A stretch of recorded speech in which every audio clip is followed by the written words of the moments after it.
Hello, everyone. Today, I have a guest with me who would like to speak about his experiences with the phenomenon. His name is David John Lanier. I want to remind everyone that the views, thoughts, and opinions expressed in this video belong solely to the speakers and not necessarily to the UAP Medical Coalition, its employees, volunteers, or affiliates. All medical references are for informational purposes only. This is not a consultation or therapy session. This content can also sometimes be triggering for some and is not meant for children. Thank you for joining us today, David. Please tell people a little bit about who you are and why you came here today. Um, I'm trying to help people understand what the UAP phenomena entails a little bit more deeply based on my encounters and understanding. Because I don't feel like it did go beyond just the distant lights in the sky or kind of obscure craft that are hard to make out. It was a lot closer, and I'm pretty positive that I saw what is in it. Um, and so I kind of want to share that just to help people wrap their heads around this, as we move forward, because it is in the press and in the media more and more. As far as my background, my resume, um, I'm kind of an advocate for the average person being able to come forward with confidence and not have to be an FAA teen pilot or somebody with an incredible resume, just average person. So I could sit here and give you my work history and my school history, but I don't really find that necessary. My name is out in the open, so if people want to look me up, they can. If they want to contact me directly and ask me, they can. But as far as my introduction, I would say that pretty much does it. Okay, could you briefly tell people about what your encounters or encounter with a UAP or UAPs entailed? um I'll try to keep this brief. um it started with my mother before I was born. She had encounters with what are referred to as like the shadow beings. She was 19. Um, she was at a summer camp and they were in the closet, or she heard a rustling in the closet, opened the door, looked in there, and just saw two short silhouettes. She went to shut the door back, and whatever was in there pushed on the door. She slammed it, ran out, and left. Um, then, when she was in her 30s, she encountered the same, she said what were the same shadow beings, but then there was also a man in the room, like the silhouette of a man. And it had a scepter, she said, in his hand, and he held it up above the bed, and the three smaller silhouettes disappeared. She encountered that same man a second time, and it told her when she was going to die. And this was new information to me, but apparently my dad heard it or saw it, and they were so convinced that she was going to die that they actually started planning for it. And that was around the same time I saw my first UFO, and I would have been 17 in 1997. And it was the big oblong kind of blimp looking thing, but it was glowing red. Someone was with me, sober, um, relatively close, large, and it did the instantaneous acceleration, took off. Never really thought about it after that. Um, I mean, it impacted me. I remember feeling lucky to see it, and he was there to see it with me, so I know I wasn't crazy. Life went on. Like 10 years later, a buddy of mine brought it up, and I started researching it again. And again, I'm trying to condense the story down. A lot of synchronicities started happening. as far as like, UFOs go, because I was starting to learn about it. And then one night out here on our property, we live on, um, it's a large wooded area. My father-in-law owns most of it. Um, but we treat it as our own, and it's just kind of like a big area that doesn't have a lot of people in it. I think that has something to do with their modus operandi. Um, I started seeing the lights, like the orbs. They would connect in the sky. Again, trying to speed this up. Orbs got closer and closer and closer until they started being like 40, 50 feet above me, red, orange, white.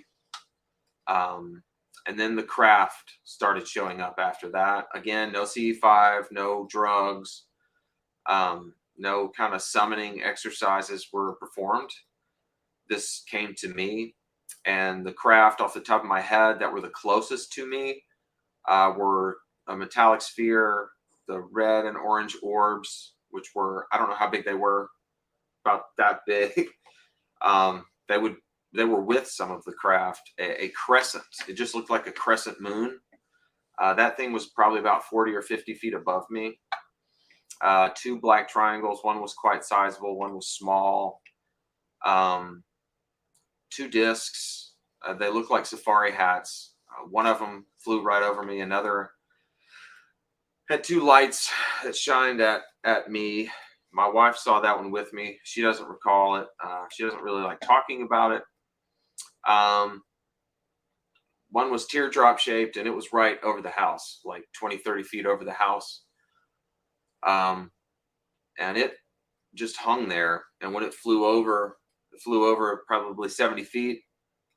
I looked away, and I looked back, and it was back where it was. So it was this weird kind of repeating loop.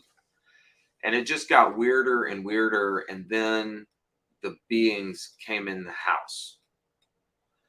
And my wife saw one that she assumed was tall or floating. She said it looked like it was coming through the wall. She did not study any of this stuff, so she was not aware that that was something that they do. um, she saw two more on a second occasion at the foot of the bed.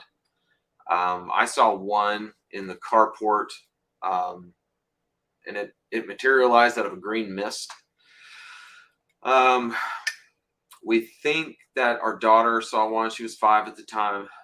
My son had some experiences. My children didn't know that this was going on. I didn't tell them. I mean, they saw me wear like the t-shirts or the hats with the aliens on it, but I wasn't telling them that there were craft hanging over the house, that their mother was seeing these things come through the wall. So they didn't know that was going on, and they were having their own kind of paranormal experiences. And my oldest daughter saw craft and heard clicking noises outside the window, and my son had these weird dreams and what looked like something in his foot. I can get into that later. And then there was like poltergeist activity after that still carries on. This is the new house. The old house is next door on the same piece of property. And so kind of the disparate voices that just come from nowhere happen in this house, as well as ghost activity. And it just kind of lingers around. I'll occasionally see orbs, but the craft and the beings seem to be gone. I'll Okay. stop Um, there. did you have any physical effects after these experiences? Yes. I can't speak to the veracity of, you know, how directly related they are. I can just tell you what happened. I had pink eye multiple times. I would wake up with my eye just really bad infected with like the pus and the crust coming out. This happened multiple times, but unlike pink eye, that tends to last anywhere from like 24 to 72 hours, it had cleared up within 12 hours. So really bizarre. And then under each eye, I had like a red dot. Dermatologist looked at it, said it looked like a busted blood vessel. He wasn't sure how it was there. these two fingernails fell out. I woke up and they had holes in them. They fell out. That happened twice. I have four. I have four scars up the back of my calf, sequentially smaller or larger dots from small to large. Four white scars on the back of my calf. There was one morning I woke up and there was a circular mark here. It wasn't a burn, it was just circular and had a white discoloration in the middle with smaller white discolorations around the edge of it. Almost looked like the tip of a cattle prod. Um, my wife had scab marks in her belly button. All my daughters and my wife had nosebleeds all the time. Um, I would wake up just drenched in sweat. Sometimes I would detox.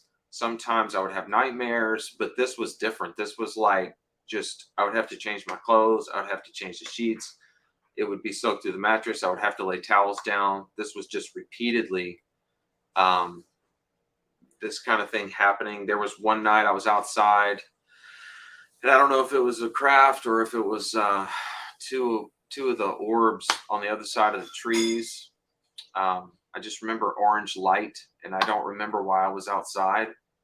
But I was extremely dizzy and sick at my stomach, and like my mouth was watering and drooling, and I felt like I was gagging, and I had to have my hands on my knees, and I was just dizzy and sick. Um, and then there were a couple times when the craft would be directly over me that there was a pressure, almost like when you're underwater. It just feels like there's a something coming down on you. And then the several times where all the hair on my body would stand up and lean in whatever direction the things were near me. So off the top of my head, that's oh, and my wife was convinced that she had twins. She was pregnant during most of it, and there was a time where she thought she had twins, and she does the home births, so she doesn't believe in the ultrasounds, and she went to have ultrasounds because she was so convinced there were twins, and that really unsettled me, um, because she didn't study any of it. She didn't know what was going on, and I was just going like, oh, what? So off the top of my head, that was the physical effects. And you spoke about getting some medical care. Were you able to talk to doctors about what was going on with the craft? No, I did seek out. I went to a counselor on one occasion. It did not go well. I did not seek out any medical attention because I didn't know what to do and I didn't know where to go, which is one reason I'm glad UAP Med exists, because there needs to be some kind of organization on that front.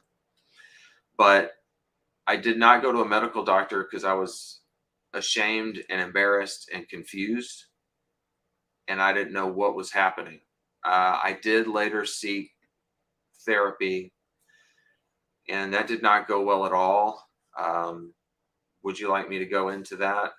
Yeah, I'd like to know.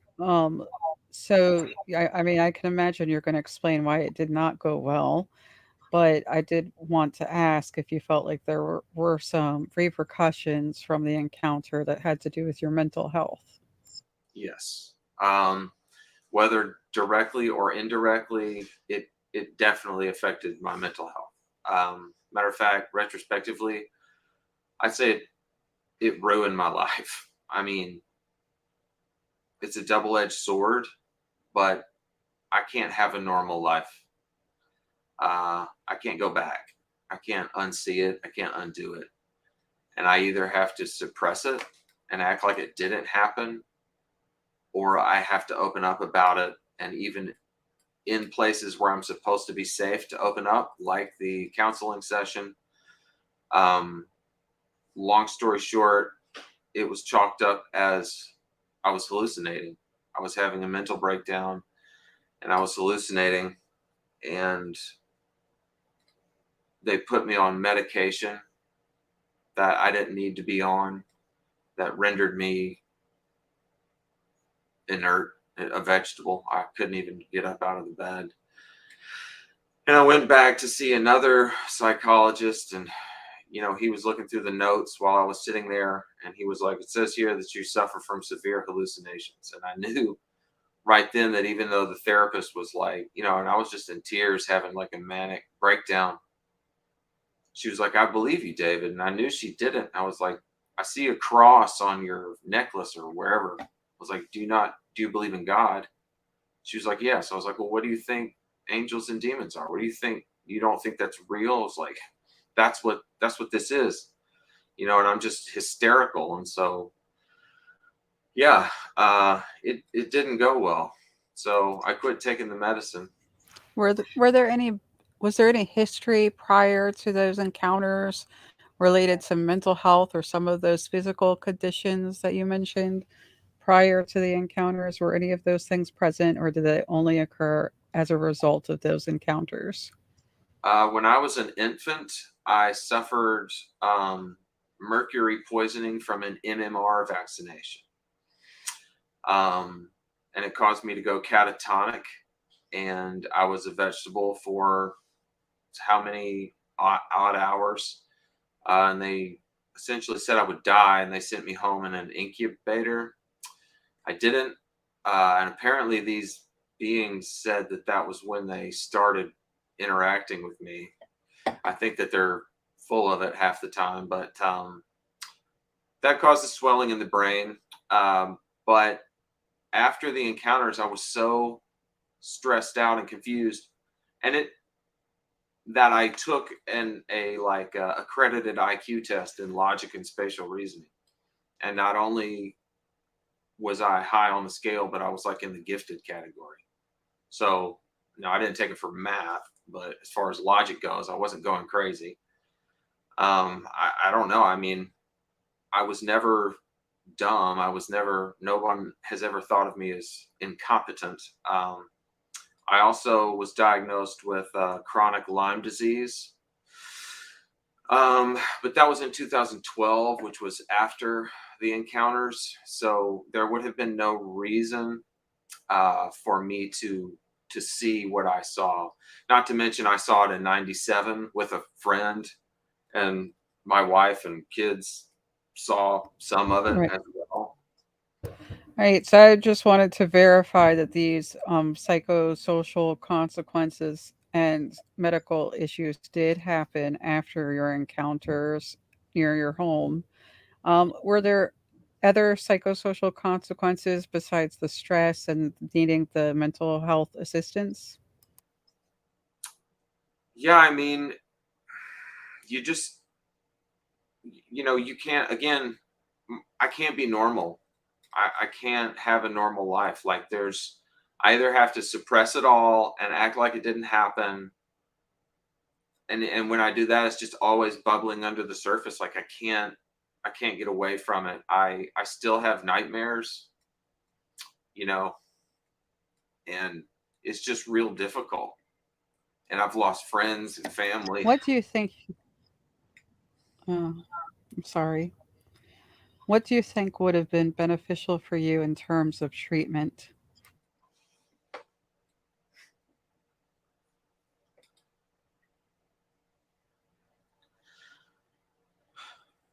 If there was just some kind of awareness that this is going on, um, just generally speaking, it's been made a mockery of. And so when it happens to people, there's really nowhere to go. And I didn't go to a medical doctor, but the counselor and the psychologist, just, you're hallucinating. You've gone crazy. Um, so there has to be a general awareness. This has to come out, as scary and as dark as it may get.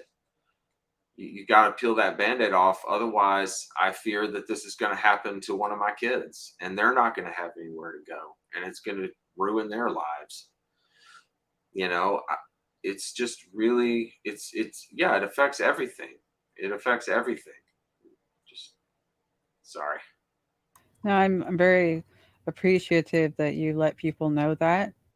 And what would you like to see in the future for treatment for people? What do you think would be most beneficial and helpful to experiencers going in for treatment? If there was some, I think people who have a genuine encounter that are living kind of normal lives outside of ufology, would be nice if there was some kind of litmus test. If they know markers neurologically, immunologically, physiologically that they can check for, um, and say, yeah, it happened to you, so that you can at least go like, oh my gosh, I'm not going crazy. Second, doctors, psychiatrists, mental, physical health community needs to be aware that this is going on, um, and that it's affecting people personally. I think that's one thing that's not being touched on right now with disclosure is they're just talking about the craft and the balls of light and maybe it's this, maybe it's that, but there's something in the craft and they're interacting with people. The Aerial School documentary, that would be a great initial icebreaker for people to let them know that there's something in the craft. It's not just craft and it's affecting people. um, that Once that awareness cracks open and once you can kind of get a gathering of information in one place, it's almost like you need a whole new textbook for people in like med school. I know that that's a tall task, from right here today to where we need to be, but just off the top of my head, I would say that would help. Well, thank you so much for coming and speaking to us today and sharing your story. I know that it's difficult for people to come and do this, but everyone who does is extremely brave, and I really appreciate it. Do you want to tell people where they can find you if they want to seek you out again? My Twitter handle is David John Lanier. It's under my old band name, Manook, Munook. But I'm on UFO Twitter quite a bit, taking a break right now for mental health. Um, but that's where I address all the UFO stuff because I can't go to Facebook or Instagram with all of this. So, Well, yeah. thank you for everything that you've done again today. Really appreciate it. And for those listening, thank you for listening and have a good day.